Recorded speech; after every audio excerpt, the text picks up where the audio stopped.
Welcome, everyone. For those who are on the phones, please mute your microphones on your telephones, or we will get hold music.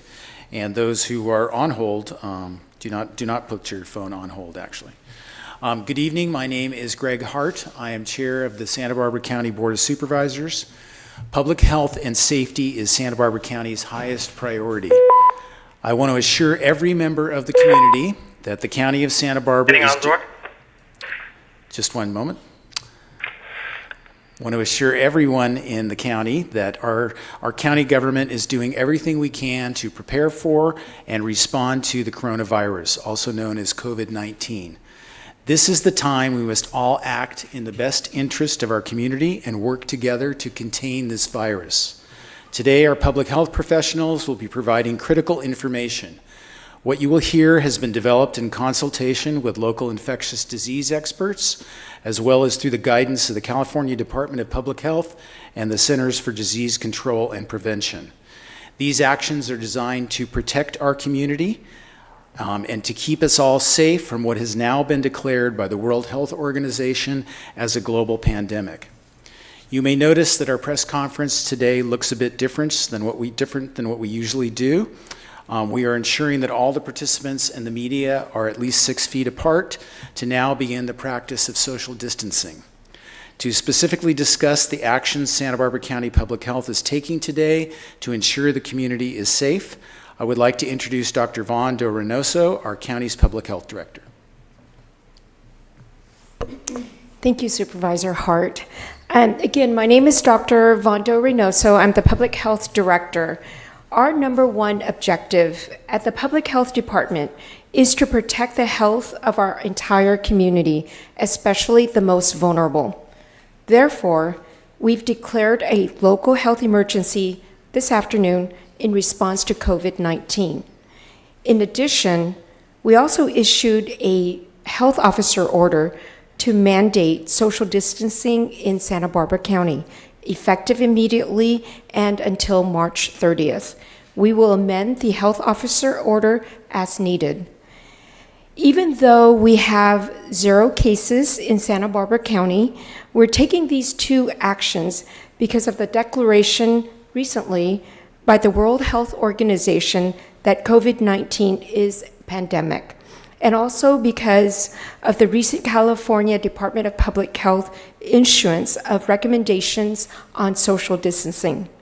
The health officer order provides firm parameters for canceling or postponing group gatherings that are non-essential professional, social, and community gatherings.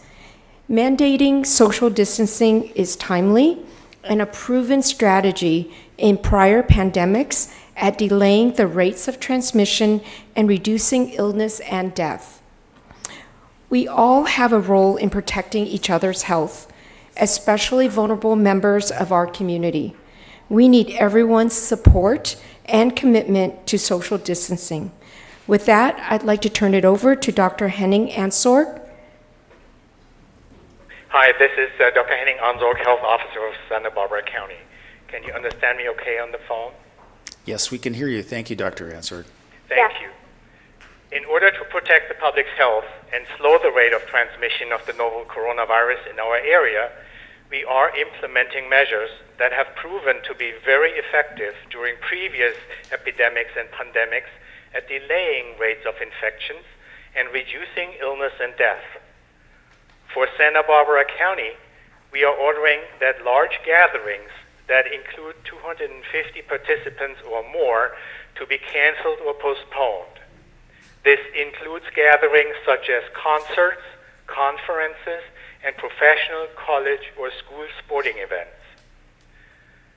Furthermore, smaller gatherings need to allow for social distancing of 6 feet in between individuals or should be postponed or canceled. Gatherings of this kind include crowded auditoriums in rooms or other venues. In addition, gatherings of individuals who are at the highest risk for severe illness from COVID-19 need to be limited to no more than 10 people. This would include gatherings such as those at retirement facilities, assisted living facilities, develop mental homes and support groups for people with health conditions. These measures will go into effect immediately until the end of March, at which time the Public Health Department will evaluate if they need to continue at that point. Based on where we are in the progression of this epidemic, it is essential that we implement social distancing, as it is the most effective way to slow the spread of disease. We urge everyone to begin with these measures today, not only to protect themselves, but also our most vulnerable neighbors. Thank you. And now I turn it over to Paige Batson, Deputy Director of Community Health. Hi, my name is Paige Batson. I'm the Deputy Director for the Community Health Division. Excuse me. My name is Paige Batson, and I'm the Deputy Director for the Community Health Division of Santa Barbara County Public Health. Today, I'm pleased to again echo the fact that we have 0 cases of COVID-19 in Santa Barbara County. We are currently monitoring 9 individuals we've been notified through the California Department of Public Health as travelers. To date, we have monitored 61, and all have cleared. We have also tested 6 individuals that we consider persons under investigation. And what this means is that individuals who have met certain criteria for testing. And we're also pleased to say that those are negative. In terms of what is happening in California, as of this morning, there are 198 cases of confirmed COVID-19 with 4 deaths. There has been a lot of questions coming to our department with respect to testing. And testing has been expanded. We now have 17 labs in California that are conducting testing. That includes San Luis Obispo County and Ventura.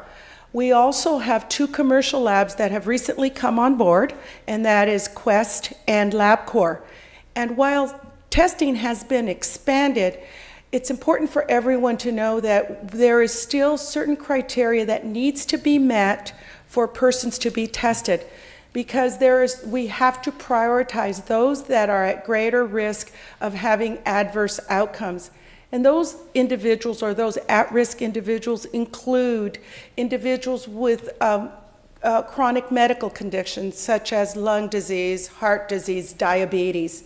It also includes individuals that are hospitalized and individuals over 60 years old, as well as prioritizing individuals that are in congregate settings such as skilled nursing facilities. And so, again, testing has been broadened, but we're still going to have capacity issues. So the main point here is for everyone to understand that COVID testing is not necessarily going to be offered or provided upon request. So with that, I'll transfer it over to Jan. Hello, I'm Jan Kogler. I'm the manager for Public Health Emergency Preparedness at our health department. On Friday, we opened our Public Health Department Operations Center in order to coordinate COVID response with healthcare and long-term care providers, and also identify our county's most vulnerable residents. Our healthcare providers are making requests of us because they are experiencing resource shortages, such as shortages of masks, procedure masks, and so forth. And the health department, through the Operations Center, is able to fill those requests at this time. Today, we also made a request to access a cache of resources held by the state of California, the California Department of Public Health, and we're hoping to get more resources through them. We are communicating directly with our skilled nursing facilities and our assisted living providers. These are facilities that serve some of our most vulnerable residents, and many of them have already implemented restrictions on visitors, restrictions on activities for the residents in order to prevent the spread of disease, which we have seen so vividly in Washington State. We're also working with senior service providers and the Area Agency on Aging to coordinate information to keep seniors who live individually at home safe, and also to make sure that the senior meals continue, even though certainly some of the senior activity centers will limit their activities now due to the need to provide social distancing. If you want more information, you can visit the Public Health Department website at publichealthsbc.org. And now I'm going to turn it over to Kelly Hubbard at the Office of Emergency Management. Good evening. My name is Kelly Hubbard. I am the Director of the Office of Emergency Management here for the County of Santa Barbara. Couple items I wanted to bring up this evening is one, in addition to the health emergency declaration, the county has issued a local proclamation of emergency. This is done by the Director of Emergency Services, the CEO for the county, and this is to support our operational response to the incident, to help support Public Health Department in their response to the community. This will include the activation of the Joint Information Center at our Emergency Operations Center and the activation of the call center. The call center is for community questions. That phone number is 833-688-551. Again, 833-688-551. The call center is open and available this evening until 10 p.m. to answer phone calls from the community if they have questions.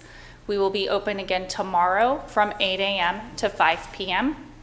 And based on call volume, we will probably be open over the weekend as well, and we will announce those hours as needed. These opportunities, this of doing the local proclamation, gives us the ability to coordinate with our community partners and our public health department and utilize the resources available such as our volunteers to help man that call center. So thank you very much, and I'm going to turn it over to the supervisor. We'll first take questions from folks here in the room, and then we will go to the media that are on the phone. So who would like to begin? Yes, please. In terms of testing, how many, can you be more specific of where the people were tested, like North County, South County, Santa Barbara, Santa Maria, where they were? And I'll repeat the question so that the folks on the phone can for sure hear it. The question was in regards to testing. Where have been the preponderance of tests taken? Were they North County, South County? What can you tell us about the geographic distribution of the testing? Sure. Of the six individuals that we have tested, 5 have been in South County. Any other questions here in the room? Yes. Anything on local schools closing at this point, or what would have to happen for that to occur? The question is there any information about local schools closing and what would have to happen for that to occur? I can answer that. So we are in lockstep with the school superintendents, and at this point in time, I'm not aware of any decisions to close schools. So our health officer order is not affected for classroom activities, is exempt from that. However, again, we are in close communication with the schools.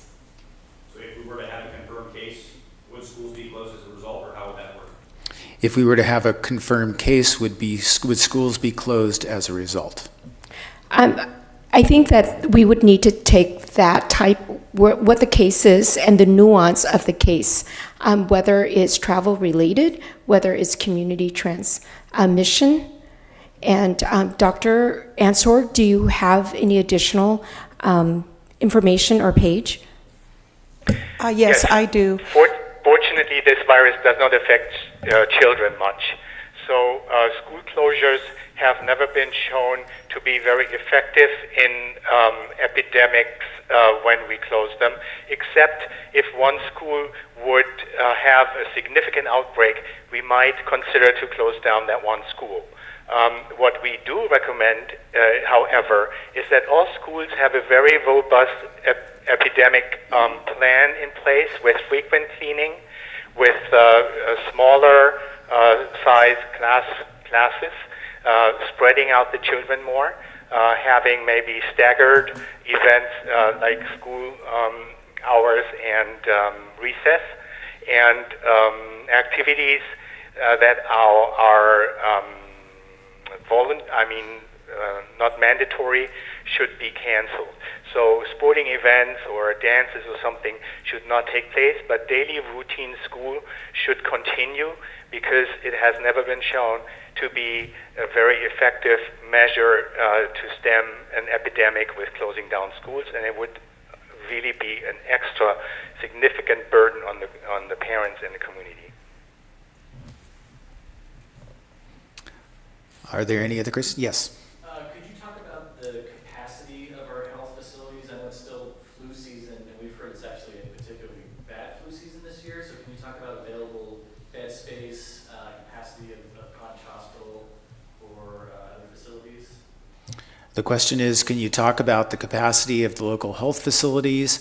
This has been a troublesome, difficult flu season, and what is the capacity of our health facilities? I can speak to that. Thank you, Dr. Answer. Our partners, our hospitals are really well prepared. They have trained their staff accordingly. They have plenty of negative pressure rooms and protective gear for healthcare workers. They have very good epidemic plans in place, and we are in very close cooperation with all of our partners and the hospitals, meaning the outpatient providers as well as hospitals in the county. And we feel very confident in supporting the efforts to help the ones who come down with the disease. Jan, do you have additional information? I might just add that we have about 60 airborne infectious isolation rooms in our county. And in addition, we've been working with our hospitals to augment their ventilator equipment. And so we have taken our cache of ventilators, and several of the hospitals have taken extra ones, so they're going to have a good supply, and they're getting those ventilators ready just in case they're needed. So that will really supplement what we already have. Yes, sir. From a medical perspective, I think this is for Dr. Ansor, to explain how an average of 35 kids per classroom in a confined area is less dangerous from people being out on a sporting field in open air. So the explanation in terms of that decision making, where one is shut down to March 30th, when thousands of others are shut into the classroom. Dr. Ansorg, the question was in relation to students in a confined space in a classroom, how is that less dangerous than a larger number of people who are outdoors at a sporting event? Well, at sporting events, it's not so much the teams that play, but more the spectators. I mean, NBA, has canceled all their games. All big sporting events and small sporting events are notoriously, people are very close to each other. And just getting through the gate and standing in line, and it's a big crowd usually. I understand that Little League and school events are not of that dimension. However, it's a non-essential function, and therefore we would encourage them to cancel those. We ask them to cancel those. Now, with regard to classrooms, we are asking the students to be very creative and inventive in making sure that their kids are not too close to each other, as I mentioned before.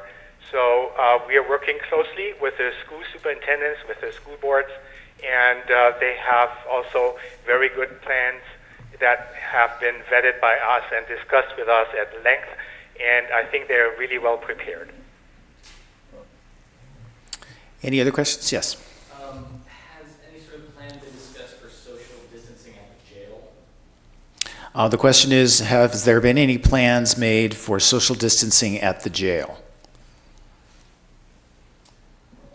I can speak a little bit to that. I can tell you that they're very alert about what is going on, and they're enhancing their sanitizing and disinfection procedures. But also, in the event that an individual should begin showing symptoms, they also have negative pressure rooms where they would be able to effectively isolate an inmate if need be. So staff are prepared with N95 masks, and so there's different mechanisms that they have to protect themselves. But in terms of distancing, I'm not sure exactly what they've done in terms of that full distancing. As you can imagine, it would be difficult in a jail. So can I just want to reiterate that this health officer order is really to restrict unnecessary convenings, unnecessary gathering. So we know that there are essential functions, school-related, jails, court systems, travel that are necessary, excuse me, that are necessary and critical, and they must continue. You had a question, yes. You mentioned that not everyone who feels that they want to have a test, and not everyone who requests a test will be able to have one, and that right now those tests are going to the most vulnerable people locally who are experiencing symptoms. What is the message to people who might not be part of that group but are still feeling the symptoms and feel like they need to be tested? The question is that tests are not available currently for anyone who would request a test. What is the message to those folks who will have to wait? Actually, the message would be for anybody who's having any symptoms of any kind should be reporting to their physician, because there are other respiratory conditions going on right now, including influenza. So especially others that have other chronic medical conditions, they should be consulting with their doctor.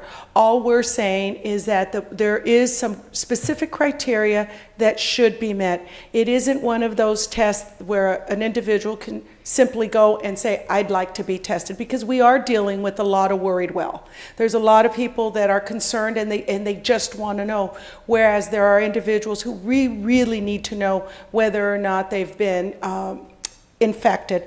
Also, from a public health perspective, it's important for us, for the disease control programs to get out there, and our public health nurses to get out there and begin their investigation and begin doing contact tracing, and if necessary, quarantining others who may have had exposure. So that's a lot of the reason behind it. Additionally, as I mentioned, there's even though we've expanded our testing capacity, it's not going to be enough to support individuals wanting a test just because they want it. So it's growing and it's subject to change, but also the demand is we anticipate that it's going to increase. Other questions in the room? Yes. I just want to follow back up on a statement made. So athletics were determined to be unnecessary at the high school level? The question is following up on a previous point about whether athletics are prohibited on school campuses. So we're No, they should not be prohibited because they are part of the regular curriculum. We mean to ask schools to cancel extracurricular activities. Yeah. Okay. Follow up? That sixth period for most of those athletes, which is about thousands of athletes, so that is actually a class for these folks, so it actually is part of the curriculum. So the refinement of the question, Dr. Ansorg, was that these athletes are participating in a class in sixth period on their campuses, and is that activity restricted? Sorry, I couldn't understand the question. I'll try it again. The question is about student athletes on high school campuses. Their sixth period class is often athletics, the various sports that they are participating in, and so would that be restricted in any way? No, it would not. So It can continue. like games during that time. And then the rest of an additional follow-up was, so they can technically play games during that sixth period time. Is that also allowed? That would be allowed, just they couldn't have any spectators. Any other questions in the room? Well, yes. One last one. We got word shortly before we started here that there have been a few clusters of residents in retirement communities experiencing flu-like symptoms. And I was curious if, A, that's something that's true, if that's accurate.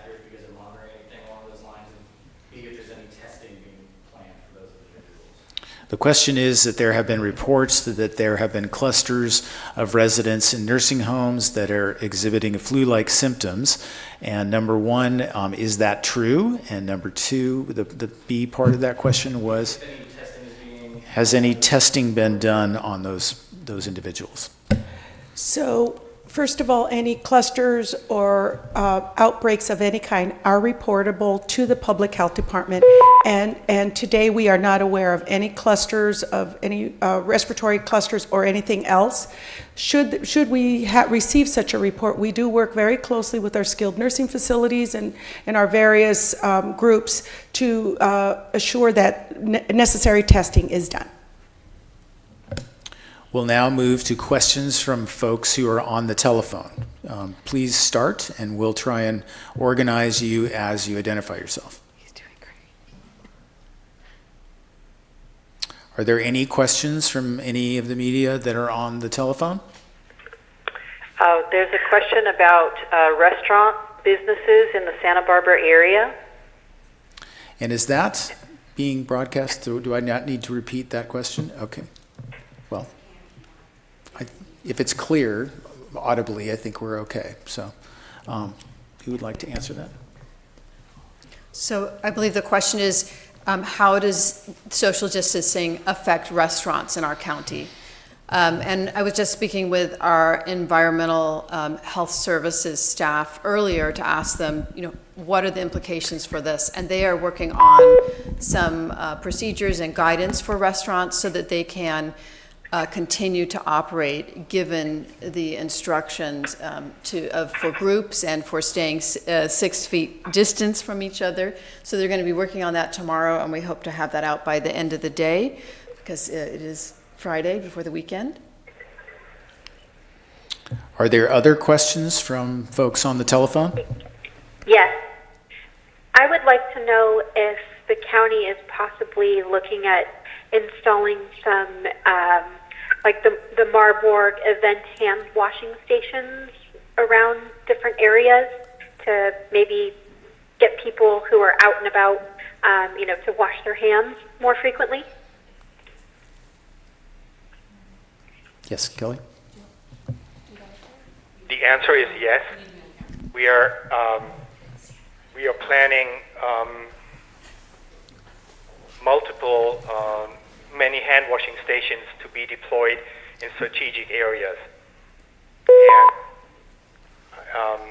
Jan, do you know, or Vaughn, do you know when that's going to be? Dr. operational? Answork Terry is here, and she has more information.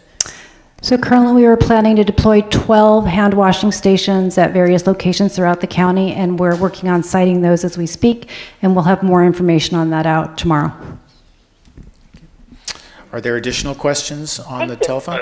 Yes, I have a question about whether or not the county is going to close like planning commission and council meetings to just live stream those. The question was whether the county is planning to close planning commission meetings, city council meetings, I presume the board of supervisors meeting. And at this time, we are not planning to do that. We are going to try to practice social distancing through our meeting process. And here in the hearing room, we have identified seats to give the proper distance for folks to use the facilities and continue to access their government.